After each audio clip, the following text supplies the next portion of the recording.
wanted to make sure I at least tried to make a vlog today. Today is February 9th. So last Tuesday, Esther, we had a little surprise. He started vomiting, and then at first I thought maybe he just had a stomach bug, and then he started vomiting out what appeared to be blood. And that freaked me out, but not as much as you just passing out like right on mom, and just couldn't get you to wake up. And I immediately took you to the ER. Now, thankfully, you know, it was a stomach bug, but you had vomited so much that you had very little water in your body, and I guess you just miss them sometimes. There's a number of tests you can do at home that kind of show that you got good blood flow going everywhere, and if you're low on water, you can look at someone's face, and usually it's not as flush, lips aren't as red, things like that. But they said you were dehydrated, and that would make one want to pass out for sure. And they put an IV on you. They got some fluids in your body. I was very reluctant because I didn't know exactly what the medicine was that they wanted to give you, and they explained it to me, and they just explained that it just was going to help keep you from throwing up, so that you could hold some water down and get water in your body. So I was thankful that there was a medicine that it's just very intentional to that thing, and not really have any side effects with it.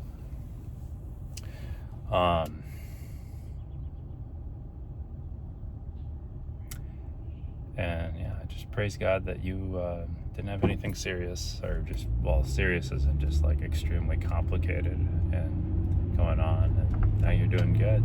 We got home, and then all of us got the stomach bug, and we all got sick, and so it was a struggle bus trying to take care of you as you're feeling better. And Evia, she's feeling okay, and Mom and me had just spent all Tuesday night vomiting our guts out, and then just running fevers and just feeling terrible in general.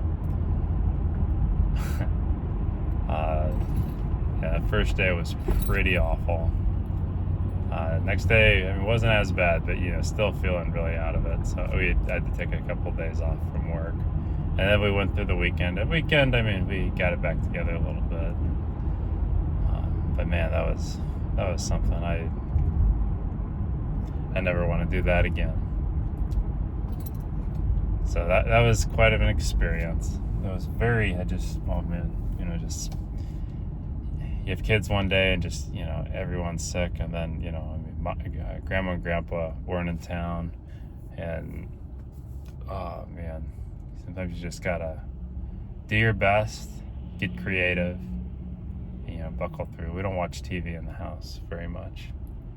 Those days, Daddy had no energy, and you girls kept trying to get me to do something. I was just had the TV on almost all day just to distract you for a little bit, just because I just couldn't get up and move. We succumbed to the things, but every once in a while, I think it's okay. You just the fear of TV is just a lot of the advertisements and the content they can put on sometimes, just stuff unexpected, and too, just you're happier the more you're outside versus inside, and off your phone, off the screen. It's just a very well-known fact. So probably the goal overall is just never be addicted to the screen. Yeah. Anyway, that was our week last week. Kind of in that too, I was visiting with one of my closest friends the other day, and he was telling me about and I struggle with this too, just finding like-minded men that are interested in similar hobbies or things that want to hang out regularly and kind of just sharpen each other. And anyway, we're praying for each other to find those things. But as you're growing up and you're around kids and you build friendships, a wonderful time to build friendships. And just hold on to those things, stay in contact, look to build one another. Now, as you get older and just life changes, it's not going to be what it was. I mean, getting married, for example, a lot of your time's taken up. It's not going to be hanging out every day. You might be lucky to be able to talk once a month. But, as you might move somewhere different, go somewhere different too. Probably the thing to always be looking for is, never turn down love from people. Never to say no to someone wanting to do something kind to you. Out of the goodness of their heart, like, wanting to hang out sometime or wanting to work on a project both of similar interest.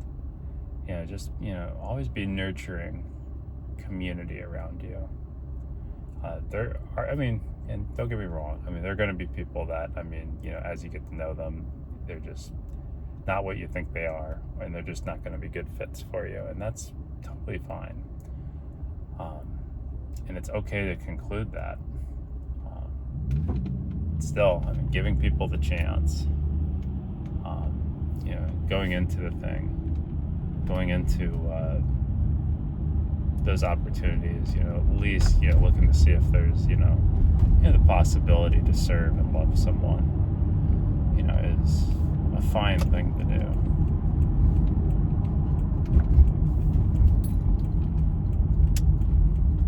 And so, and then just, with those friends, life is so much easier with a village. Life is a lot tougher, all by your lonesome when you're dealing with something. I'm thankful we have so much family that loves helping to raise you girls and take care of you girls, and we have a bunch of friends that like doing that too. Perfect example of a village. Example of kind of a struggle bus. Me trying to find people that like studying the early church and kind of like looking into other Christian beliefs and just kind of a better understanding our roles with that, if there are any.